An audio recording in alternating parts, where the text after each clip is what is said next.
Hello everyone. Welcome to our today's session. First chapter of political science in that second part, that is social justice and equality. In our first part, democracy, in that we have seen the political maturity, right to vote, decentralization of power, right to information. Hope you understood that all the points. Now we will start our second part, that is social justice and equality. Social justice means in our society everybody should get justice, and equality also every individual should get equal opportunity, equal status irrespective of their caste, race, religion, gender, etc. Let's start our topic. Social justice and equality are the important provisions of our constitution. In our constitution, social justice and equality, it is very important provisions, it is very important objectives. The constitution has given the guidelines to establish a new society based on these two values. We are following the path laid down by our constitution to achieve this goal. So see students, in our constitution the guideline has given to establish a new society. That new society should establish on the base of these two important values, and we have to achieve the goal by let down the path which is given us by our constitution. To establish social justice is to remove social conditions which are responsible for injustice and insist on the equality of dignity for all individuals. So if we want to bring social justice in real sense, then we have to remove such practices, social conditions which is responsible for injustice, and we have to give stress on the practices which gives every individual their dignity. The principles of justice and equality aim at ending discrimination in the social status, such as superior or inferior, on the basis of caste, religion, language, and gender, place of birth, race, property, and giving equality of opportunity for development to every individual. Here it is said that the principles of justice and equality, it could aim to end the discrimination, the discrimination in social status such as superior or inferior. Here in our society, some caste are considered as the superior caste, and some caste are considered as the inferior caste. Male are considered superior, female are considered inferior. So these discrimination we have to remove from our society.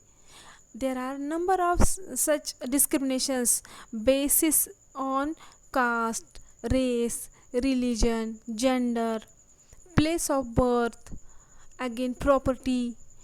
So if we will remove, then only the equal opportunity and fair atmosphere for the development of every individual will form. To establish justice and equality, efforts are to be made at all levels of society. But the government's efforts and policies on this front are more important. If we want to bring justice and equality in our society, then every individual should have make effort. But in this process, government's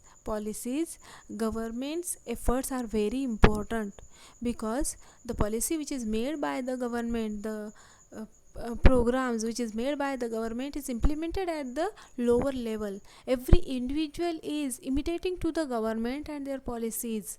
Every individual is following to the order policies of the government. So government's role to establish social justice and equality is very important. For democracy to be inclusive sorry For democracy to be inclusive, one must try to bring all sections of the society into the mainstream. Democracy is, in fact, a process of accommodating different sections of the society. Children, if we want to bring the democracy in the real sense, then we have to bring all the sections of the society into mainstream. We have to accommodate them, we have to bring together to all sections of the society. Democracy helps in reducing the social conflict. Social conflict, the problem which is created in the society, that should be remove just by the help of democracy. Let's take a review of the efforts made in India in this direction. Number 1, policy of reservations of seats. Policy of reservations of seat is meant for those sections of the society who have been deprived of the opportunity for education and employment for a long period of time. Accordingly, in educational institutions and in government services, some seats are kept reserved for scheduled caste and scheduled tribes.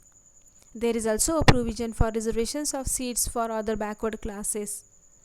So, see student, here in this paragraph it is said that the some seats are reserved for the scheduled caste and scheduled tribe, because some castes, some tribes, they are deeper, they are very away from the development opportunities like education and the employment. So they are very far away from these. So for their welfare, our constitution has decided, or in our constitution where provision is made to for the reservation, means those caste are deeper from education and government services, they should get reservation. So here scheduled caste and scheduled tribe and other backward classes are getting these reservations. Number 2, the Scheduled Caste and Tribes Act. It is also known as Prevention of Atrocities. This is an important act for establishing social justice and equality. This act prevent any injustice against the people belonging to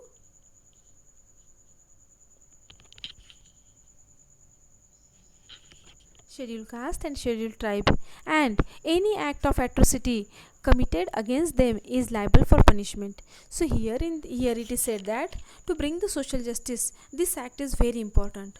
According to this act, if any person belonging to scheduled caste or scheduled tribe is hurted or insulted, shown inferior because of their religion or caste, that time it is considered, or any type of injustice took place with them, that time law is with them. So that guilty person is liable for the punishment. The law is giving very strict punishment. So this act is known as Atrocity Act. Now we will see the next point, that is provision for minorities. Children, did you remember in our 9th standard we have studied the concept of minority? What is the minority?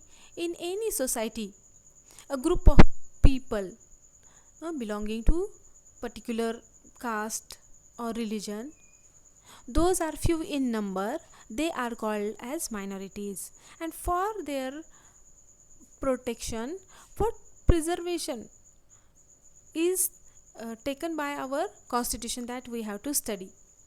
So here provisions for minorities. The Indian constitution has made several provisions for the protection of minorities. The government has adopted several policies for minorities to provide them the opportunities for education and employment. So in our Indian constitution, several provisions is made.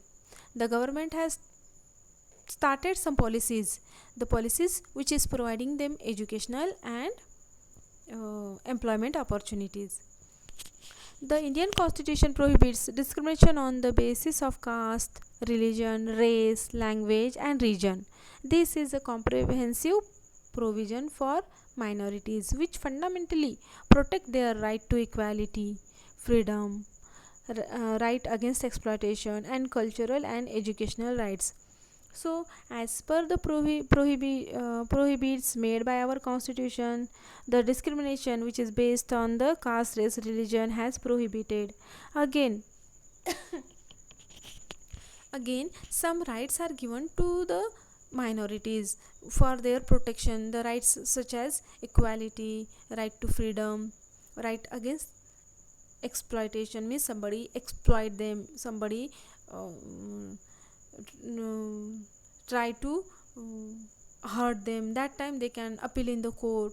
So that is also right to exploitation is given to the minorities. Cultural right to culture, right to culture means what, there are variations in our cultural traditions too in our India. So like minority people, they have right to conserve their culture and cultural traditions. And educational rights means they minority people are given right to education. Some reservations are given, some facilities which is helpful for their educational purpose, that is also given. Again, minority people can form their own educational institutions too, to preserve their culture, to preserve their tradition. That also right is provided by our constitution to the minorities.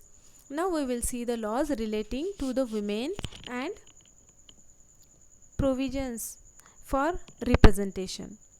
In post-independence period, efforts were made for empowering women.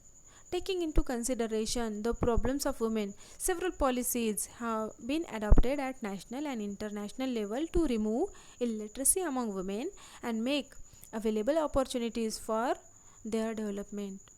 Post independence period means after independence, number of schemes, programs, efforts were started to give power to the women, to make women empower means powerful, empowering women.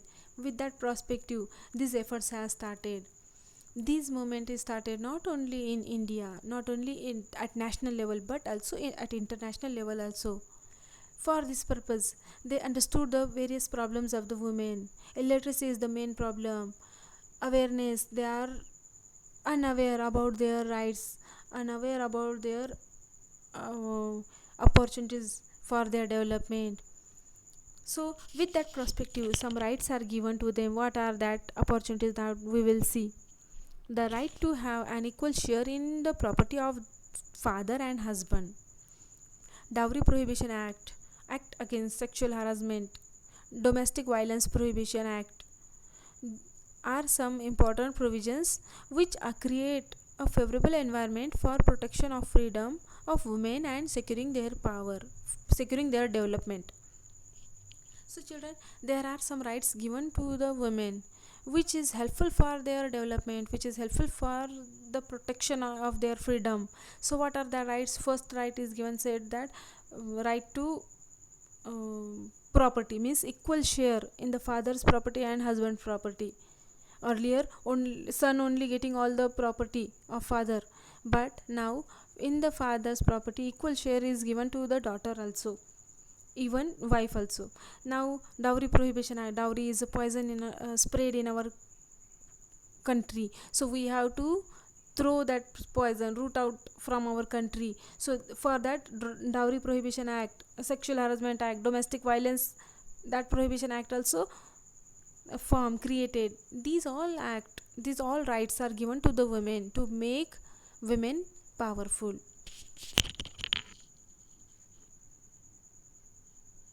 In our country, from the very beginning, women have inadequate representation in politics and in political institution. Here, in we can see from the post-independence period 1950, from that year, Miss 51. So from in the elections, we have seen very less participation of women in the politics as well as political institution. Many countries in the world have made effort to increase participation of women. From this perspective, are taking place in India as well. The 73rd and 74th Amendment reserve 33% of seats for women in local self-governing institution. This percentage has been raised to 50% in several states including Maharashtra. So, to increase the women's participation, to make women powerful in real sense, number of countries in the world start making efforts.